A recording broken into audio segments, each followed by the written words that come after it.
what type of clothing you buy. They know if you buy electronics or if you buy cheap clothes or expensive clothes. They keep track of it. And I don't even think it's Walmart. I got a funny feeling it's a lot of the big corporations are monitoring what people buy.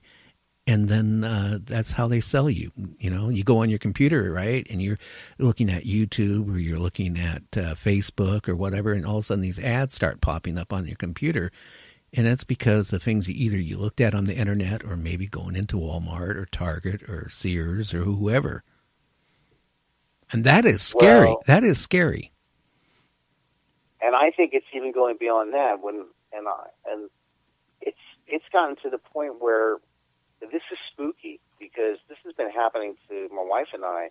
We'll be sitting at the table near our computer or near our cell phone and having a conversation with our cell phone. We're not even on our cell phone or on our computer. We're just talking. And the computer might be on and maybe in hibernation mode, and the same thing with the cell phone. And we'll be discussing, something. It might even be like, beach cruiser bicycles. Like, wouldn't it be nice if we could we'd go down to Ron John's and rent a beach cruiser bicycle on the beach and just go for a nice bike ride. Maybe we'll do that next week or something like that. Well, we'll get back on the computer later on, or on our cell phone, and all of a sudden we got an email about beach cruiser bicycles. Isn't that so? That's scary.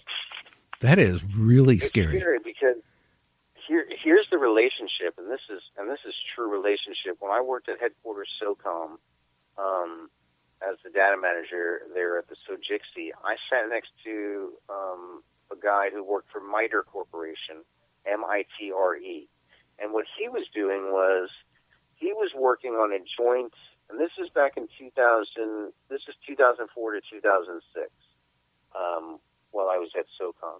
He was working on a joint DoD Google project where the DoD had a contract with Google, and MITRE Corporation was working on that contract, meta-tagging the entire internet. Scraping and meta-tagging the entire internet. So what is scraping? Scraping is when they have these programs, they're called spider crawlers. It's a scrape tool.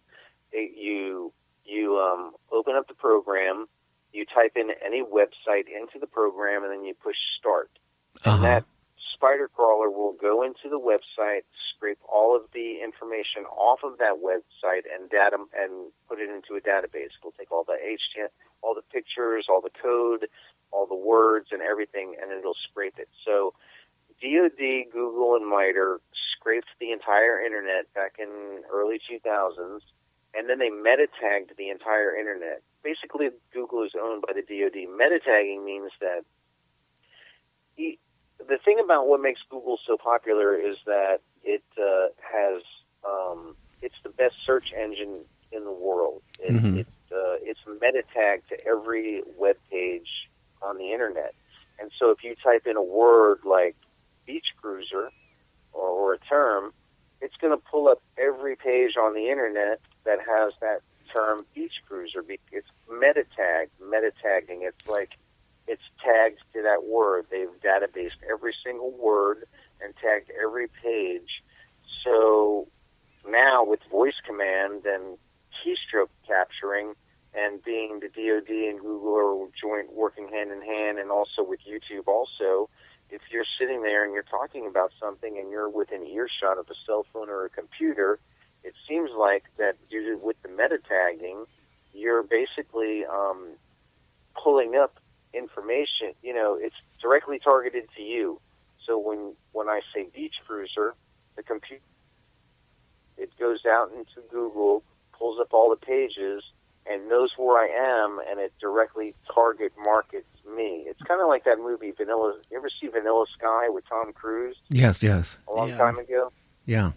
There's scenes where he's walking through the airport or walking through the mall, and as he's walking, holographic ads are popping up right in front of him. Hey, Tom, how you doing? We got this new thing for you, And every step of the way is another holographic sales pitch popping up in front of him on, what his favorite things are, what he's doing, and they're speaking directly to him using his name. Well, wasn't he? We are basically we're at that level right now, and I think holograph technology is also going to be coming out, and that's kind of a glimpse of the future, especially with that got into precognitive crimes, where it's a thought crime, where Tom Cruise was a police officer stopping up. He was a pre-crime cop, where these psychics were able to tell when somebody was going to commit a crime in the future, and then he would go arrest them and stop them before they committed that crime, and they'd be, arrested for murder that they were going to commit, in the future, which is,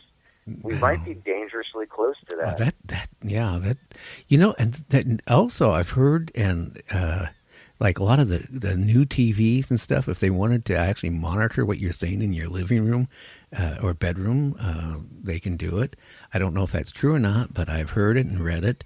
I know, I don't want to sound weird, but this has been happening more and more, where my wife and I always, we have a thing where we like to watch Jeopardy together. We'll work all day on whatever we're working on, and then finally at 7 o'clock take a break and go sit and watch Jeopardy, and just to shut it down for the day and start relaxing and getting ready for bed.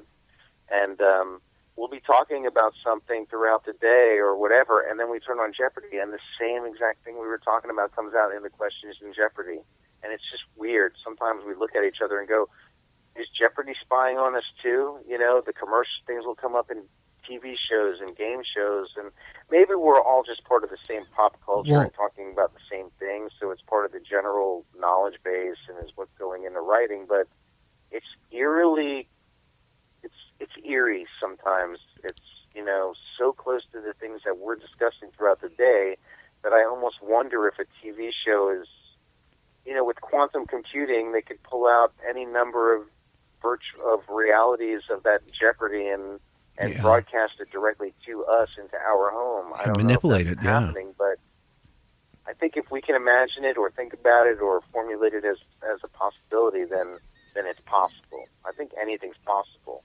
In fact, we've been studying the strong possibility based on recent scientific discoveries that we're not even living in a base reality. Science has recently come out and they're saying that nothing is solid and physical like we thought. The atom is not even the smallest building block. No, you're matter. Right on that. It's actually the light wave energy. And light waves are made up of a ones and zeros code. And so, in effect, this light wave energy, these light waves that are making up a reality that are that are built and constructed on a 1-0 computer code, the bottom line is that there's a strong probability that we are actually living in some type of an analog computer simulation and not even base reality. So what is going on? I mean, what is this? What are we living in? Is the Earth really even a spinning globe? In fact, we're finding now that there's no. I called NASA. I called the Jet Propulsion Laboratory a few years ago, and I recorded the conversation, and I made a video of it, and it's up on YouTube. I called NASA. I told them I was making a movie, and I wanted my opening credits to be where the camera starts out in space, looking at the Earth spinning on its axis out in space, and then we kind of drill down into Hollywood, and then the movie kicks off with the opening credits and stuff. And I asked them, I just want some video of the Earth spinning on its axis out in space. And they told me on the phone while I was recording that we have no video footage of the Earth spinning on its axis out in space. We've never been out of low Earth orbit. So what is the truth? Are we living in base reality? Are we living in a computer simulation? Are we on a spinning planet? Are we on a flat infinite plane in a video game? What is could the be. truth? I don't even know. There was an old Twilight Zone episode, right, where these people were right on a little town, and they couldn't leave the town because at the end of the town it was like they just couldn't go anywhere. And at the end of it, it turned out some aliens came down, took their little town, right, and then they were nothing more than a plaything for a little kid, like a dollhouse. So they had this little city, right? That was this and hey, we could be. I mean, we could be just nothing more than, something on a computer chip. And there are a few movies that discuss that that topic, like the Truman Show with Jim Carrey, where he has been born inside of a big, gigantic, domed movie studio. He thinks he's living in a world, in the real world. But he's actually a television show living inside of a dome, and they're doing everything they can to keep this guy from leaving because he's really starting to get antsy to go venture out and take a plane trip to another country. I remember that. I don't know if you ever saw. Oh, yeah. Remember that? And then finally he winds up getting to that wall at the end of the ocean there, which is just this backdrop. That's on Paramount Studios. I've walked past that backdrop 100 times walking through the back lot to work on a movie, but he finally gets there, and the real world is behind that door.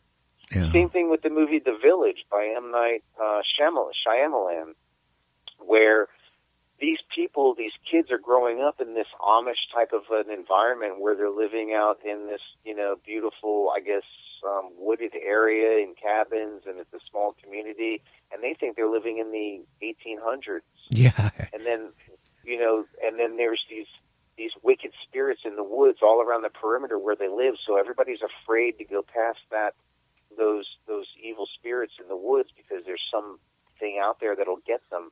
And then finally they break through and open up this door out onto a busy city street. On the other side, they're in a gigantic park. Yeah. And they didn't even know it. There's a lot of little hints coming from Hollywood that our reality, or what we think is reality, isn't what we've been programmed to believe that it really is. Yeah, that's and I don't know, what it is. I do know one thing. The 2 hours has gone really fast. Why don't you name your books and where they can get them? Again, where they can see your a movie you made, and let's touch base on that before we say good evening. Yeah. If you want to learn how to write a screenplay and turn it into a book and make a movie, you can go on Amazon. All my stuff's on Amazon or Amazon Prime. You go on Amazon and you type in how to write a screenplay in 30 days or less. That book is out there. That'll teach you everything you need to know to make your screenplay and book. Then I have the other book, The Second Coming of the Messiah, Book 1, The Awakening, which is it's an apocalyptic sequel to the Bible story about how we got to where we are with the Illuminati and the powers that be and the global military-industrial complex and the Messiah character and how he becomes the Messiah and what his objective becomes. And that's book 1 in the series. I've got 2 more books coming for that. Rapture and 1,000 Years. That sounds like a must-have type of book. Yeah, it's a long read, but it's interesting. It's captivating. I made sure that I made my stuff where you can't really turn away from it. It's engaging, intriguing, and it keeps you turning the pages or watching the next scene to see what's going to happen. And then the other book is Hollywood and Vine, and that's based on the movie Hollywood and Vine now. That's also out on Amazon Prime. And that's how the Messiah goes to Hollywood and teams up with some special agents, Russian double agent and a CIA agent, to help save the world from the Illuminati, reptilian shapeshifters, Russian henchmen, and stop the ISIS terrorists from detonating a dirty nuclear bomb at the Hollywood and Vine train station. So that book and the movie, book's on Amazon and the movie's out on Amazon Prime. Just type in Hollywood and Vine in Amazon Prime, and that's a 2-hour and 15-minute movie experience that is going to... I also made it very fun and entertaining, too. So there's some elements in there that are going to be kind of crazy, but it's all kept done with the intention of keeping you engaged and getting... There's messages in there. I injected a lot of rhetoric in there to get the point across about certain issues that people need to start rewrapping their brain around to see the world in a different way. Well, I can say as well, and that's something that really opened up, your eyes. I mean, everything you said here tonight really, it's opened my eyes up. I kind of speculated on a lot of this stuff, but I mean, a lot of the stuff, people got to be careful what they type on their computers, what they say on their phone. Probably even, I hate to say it, what you buy at the grocery stores, right down to what you say in your bedroom. Put a piece of tape over your if you got a computer, with a camera on it, cover up yeah, I hate to say it. They, if they were wanting to get information on you for some reason.